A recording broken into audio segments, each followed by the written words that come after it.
天咏春说乐宝最近活力旺盛，有依还不信，今天乐宝就直接给姨姨们展示上了。乐宝不断在雪里打滚，只为扑灭自己心里那份对爱宝的躁动，因为昨晚爱宝讲明年他们不会见面。乐宝知道了这一真相，今天只能用血来发现了。爱宝带娃本来就烦，看到乐宝这不值钱的样子更烦。爱宝这里此时正在产青团，没眼力劲儿的瑞宝一屁股坐在了妈妈的脚上，转头还嫌妈妈碍事儿。瑞宝转过身，把妈妈抱在怀里，问妈妈为什么挡着自己。瑞宝这里有点3天没打上房揭瓦了。爱宝产完青团给瑞宝腾开位置，瑞宝非但没有放过妈妈，还有转身把屁股放在了妈妈的头上，接着又不怀好意的给尾巴盖在了妈妈的头上。只能说咱爱宝脾气好，对瑞宝这样的调皮行为丝毫不生气。眼看妈妈不理自己转身走了，不过走到一半瑞宝又回来了，瑞宝自顾自的钻进了妈妈怀里。爱宝再次让瑞宝和姨姨们感受到了来自母亲的温暖。爱宝给瑞宝搂进怀里，让瑞宝一起睡一会儿，但瑞宝此时心情浮躁，根本睡不着。再次看到妈妈不想和自己玩，瑞宝来到了爷爷的门口，想找爷爷跟自己玩，但爷爷也没来。此时的宝家只有瑞宝没有在睡觉。瑞宝习惯了妈妈和妹妹的陪伴，这突然自己一个人了，简直无聊透顶了。瑞宝今天的风炉是自己挖的，园区许多没有化完的雪凝结成了冰，这为瑞宝提供了一个天然的游乐场。瑞宝走上前，用爪子轻巧的抠挖着冰块。瑞宝虽小，但小爪子已经很锋利了，轻松从上面抠了一块出来。瑞宝玩雪时，刚好有一架飞机从头顶飞过，瑞宝灵动的小眼睛盯着飞机飞过的方向转动了一圈。瑞宝转动的眼睛充满着轻盈而灵敏的感觉，就像她福宝姐姐的眼睛一样充满着对事物的好奇与生活的热爱和向往。以前爷爷们总说福宝的那双明亮的眼睛能够给人带来好运，而事实也正如这样，福宝出生以来给人带来的幸福感与温暖感一直延续至今。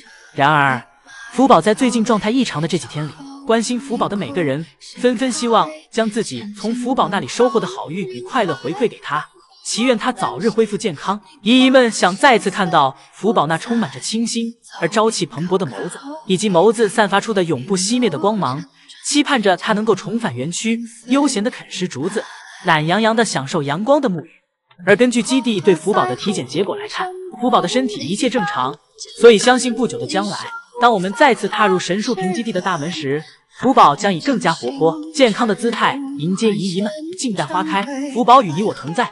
爷爷的小农田被一场大雪砸得乱七八糟，江爷爷看着这些歪倒的雪竹，决定不再对其进行抢救，而是将其全部裁剪掉，拿给宝家，让其饱餐一顿。江爷爷说干就干，自己亲手种植了1年的竹子，江爷爷全部给其砍掉了。江爷爷将这些雪竹进行了初步的处理，然后捆绑在了一起，扛到了车上带回了家。第二天，江爷爷来到宝家房间时，姐妹俩还没醒呢。江爷爷先是在旁边把盆奶准备好，瑞宝这里率先醒来，辉宝这里伸着自己的小脚丫醒着盹。先喝完盆奶的瑞宝抱住爷爷的大腿，表示爷爷是自己的，同时还用炫耀的眼神看着正在吃奶的妹妹。姐妹俩吃完盆奶，江爷爷来到竹子储藏室，将自己这些竹子进行了水洗清理，然后将自己的竹子和其他的竹子分开，打算看看宝家吃自己竹子的反应。此时在门口迎接江爷爷的是瑞宝，然后爱宝紧接着也跟了过来。爱宝和瑞宝都很是给面，为了爷爷的竹子抢了起来。这个季节的新鲜雪竹对宝家来说很是难得，江爷爷的这些雪竹对宝家来说可谓是在冬天吃了夏天的美食。一会辉宝也闻着味儿找了过来，这一下给江爷爷的情绪价值拉满了。一家3口抢着吃的画面让江爷爷越看越开心。江爷爷怕是要扩建自己的雪竹基地了，自己多种植一些雪竹，在冬天竹子缺乏时给宝家改善伙食。虽然爱宝和姐妹俩吃得很香，但决定于竹子好不好的关键抉择还是要看乐宝才行。江爷爷将自己的竹子给乐宝也送来了一捧，乐宝先是闻了闻，感觉味道可以，转身坐下开吃，能达到乐宝的用餐标准，这是对江爷爷最大的认可。这也表明这次江爷爷的竹子深受宝家全体成员的喜爱。是福宝营业结束的最后一天，在游客走后，2个爷爷悄悄地碎了。4年的时间仿佛一眨眼就过完了，没有人能够真正做到坦然地面对分离。2个爷爷偷偷躲在没人的角落，擦拭着眼角的泪水。第二天，宋爷爷给福宝的房间贴上了进行区域，并在自己的防护服上写上了自己的名字。穿戴整齐，宋爷爷走进了福宝的隔离房间，为福宝清理青团和吃剩的竹子。宋爷爷穿上衣服后，福宝不敢靠近了，宋爷爷陪着福宝适应了好一会儿，才让福宝重新适应自己这身打扮。而在外面的引导员怡怡今天在播报时一个慌神，报错了等待时长，原本20分钟的排队时间播报成了200分钟。怡怡表示，今天和昨天的落差有点大。 현재 예상대기 시간 약 200분밖에 되지 않습니다. 200분이라고 했어. 다시. 이상하시지 마시고.